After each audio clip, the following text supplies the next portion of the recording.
ये जो electric scooty होती है, चाहे आपकी 4 बैटरी वाली हो, 5 बैटरी वाली हो या फिर 6 बैटरी वाली हो, इसके अंदर बैटरी किस तरह से चेक की जाती है।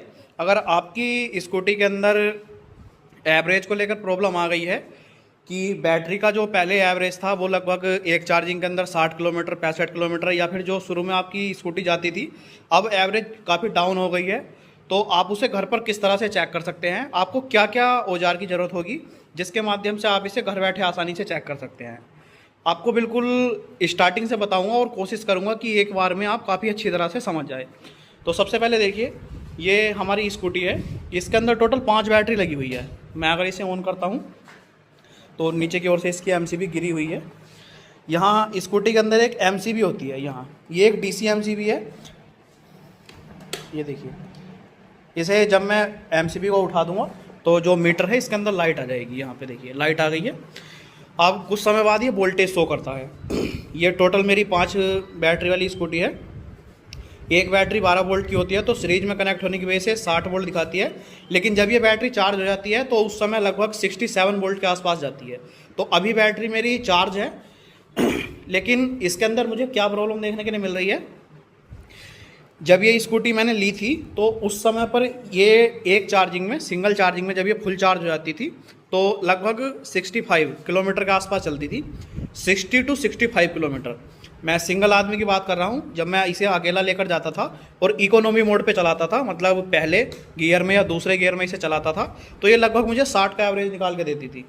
लेकिन अब इसके अंदर प्रॉब्लम क्या आ रही है कि ये ज़्यादा से ज़्यादा 30 किलोमीटर तक ही जा रही है।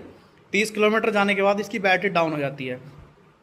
तो इसके अंदर तो प्रॉब्लम वायर की है और एक बैटरी वीक है, मैंने चेक की है। लेकिन आपको मैं बताता हूँ कि आप बैटरी से किस तरह से श्योर हो सकते हैं कि बैटरी किस तरह से चेक करनी है।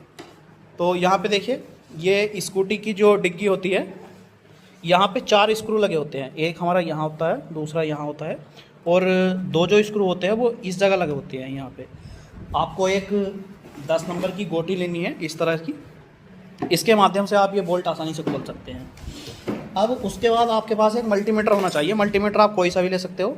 यहाँ पर मेरे पास ये येलो वाला मल्टीमीटर आपको आसानी से कहीं भी 150 रुपये के आसपास मिल जाएगा।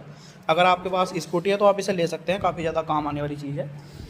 इसके बाद ये स्कूटी की जो डिग्गी है ये आपको साइड कर देनी है पकड़ने के लिए, क्योंकि आसानी अकेले से नहीं पकड़ी जाएगी। इसे आसानी से उठवाते हैं हम आराम से, इस तरह से। देखिए, अब मैं कैमरा किसी दूसरे पर्सन को पकड़ाता हूं और उसके बाद आपको दिखाएंगे कि क्या क्या इसके अंदर होता है। लेकिन उससे पहले मैं आपको कुछ बता दूं। इसके अंदर देखिए टोटल 5 बैटरी लगी हैं। ये इसे कवर करने के लिए होता है। इस स्कूटी के अंदर टोटल 5 बैटरी लगी हैं, 1 2 3, और 2 बैटरी नीचे हैं, 4 और 5।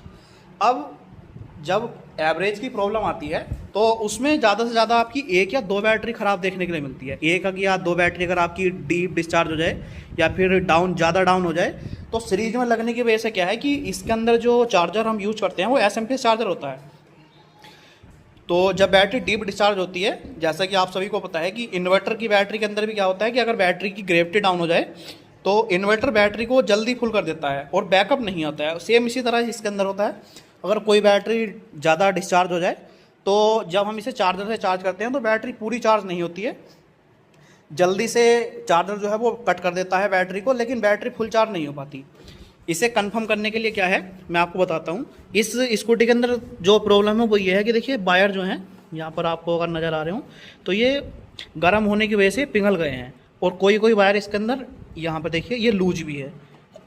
नीचे की ओर एक वायर है वो आपका थोड़ा ज़्यादा हीट हो गया है, जिसकी वजह से करंट प्रॉपर डिस्ट्रीब्यूट नहीं हो रहा है। अब मैं आपको बताता हूँ कि आपको चेक किस तरह से करना है।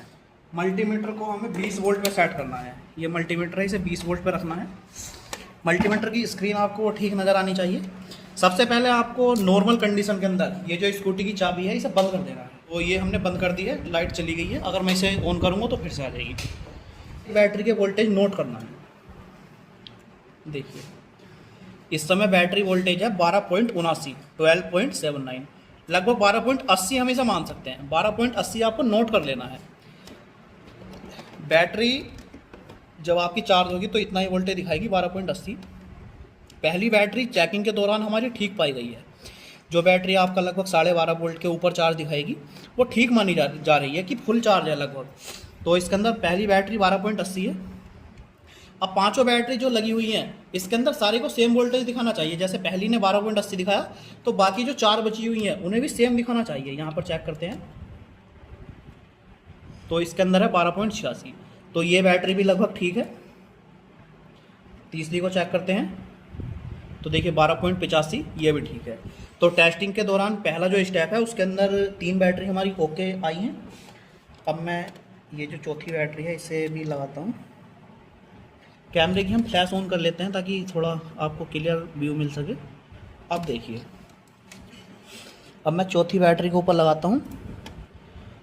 मल्टीमीटर की प्रोब थोड़ा टच करने में प्रॉब्लम हो सकती है। यहाँ पे देखिए इसके अंदर जो बैटरी के वोल्टेज आए हैं, मल्टीमीटर को आप एक बार ठीक से दिखा दीजिए। यहाँ पर जो वोल्टेज आए हैं वो आए हैं 12 वोल्ट, जबकि ऊपर वाली बैटरी के अंदर हमारे वोल्टेज थे 12.80। तो ये बैटरी हमारी डीप डिस्चार्ज मानी जाएगी, ये ज़्यादा डिस्चार्ज हो गई जिसकी वजह से एवरेज नहीं निकल पा रहा है। और ये देखिए पांचवी जो बैटरी है ये भी आपका 12.84 है। तो अभी तक हमने देखा कि टोटल 5 बैटरी इसके अंदर लगी हुई थी, जिसके अंदर 4 बैटरी की रीडिंग जो है वो लगभग 12.80 है, लेकिन जो पांचवी बैटरी है वो 12 वोल्ट के आसपास चार्ज दिखा रही है। अब जो फाइनल स्टेप है और लास्ट स्टेप है, यहाँ पे देखिए ये जो स्कूटी है इसकी आपको ऑन करना है। ये जो इसका ब्रेक होता है इसे दबाने के बाद स्कूटी रेडी हो जाती है चलने के लिए। इसे तीसरे गियर में आपको डाल देना है और स्कूटी को आपको फुल एक्सेलरेट करना है, मतलब इसकी रेस को आपको फुल करना है। और उसके बाद हम देखेंगे कि बैटरी के वोल्टेज ड्रॉप तो नहीं हो रहे हैं किसी के। पहले बैटरी को ऐसी सिंपल चेक करते हैं तो देखिए 12.80 थे इसके ऑन 12.80। अब इसकी हम रेस को फुल करते हैं। देखिए रेस हमने फुल की। एक बार मल्टीमीटर को ये कैमरे को डिस्प्ले में दिखाइए, मीटर में दिखाइए। देखिए देखिए पहिया भी चल रहा है। अब यहाँ पर आप देखिए बैटरी के जो वोल्टेज आए हैं वो आए हैं 12.68। अगली बैटरी के देखते हैं, सभी के इस समय सेम होने चाहिए। तो ये देखिए ये है 12.74। इस बैटरी के चेक करते हैं तो इसके हैं हमारे 12.72। तो इस बैटरी के जो वोल्टेज हैं वो लगभग सेम आ रहे हैं, क्योंकि ये बैटरी पहले भी हमें टेस्टिंग के दौरान ठीक मिली थी। अब हम इसके चेक करते हैं, ये थोड़ा अंदर है। तो यहाँ पे देखिए इस बैटरी के वोल्टेज आप ड्रॉप हुए हैं और पहले स्टेप के दौरान भी यही बैटरी हमें फॉल्टी देखने के मिली थी, ख़राब देखने के लिए मिली थी। ख़राब नहीं कह सकते, ये डिस्चार्ज देखने के लिए मिली थी। तो ये बैटरी के वोल्टेज देखिए लगभग 11.70 आ गए हैं।